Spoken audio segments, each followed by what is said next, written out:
យតាសុំលេខឆ្នោតមួយកាលពីអាយុនៅហាទៅរៀនក៏ការមិនចេះចាំមួយគ្រាន់តែស្រអស្រអាមិនក៏ពិបាកថាចេះតែស្រង់អួយ Yeah, living life on a thin thread តាំងពីចូល63ពេញចិត្តតែស្រីចូល16គេសុំតាមទៅផ្សារគេសួរថាអ្នកណាអូអត់ជាក្មួយដល់ផ្ទះយាយជន់តាស្រែកឡស្រែកចៅយំរងអួយ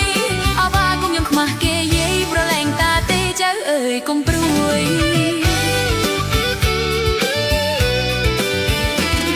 កាលពីក៏មុំលោះម្ល៉េះ5ចូលចិត្តតែខ្ញុំមានជើងមាន់ស្រួយស្រួយ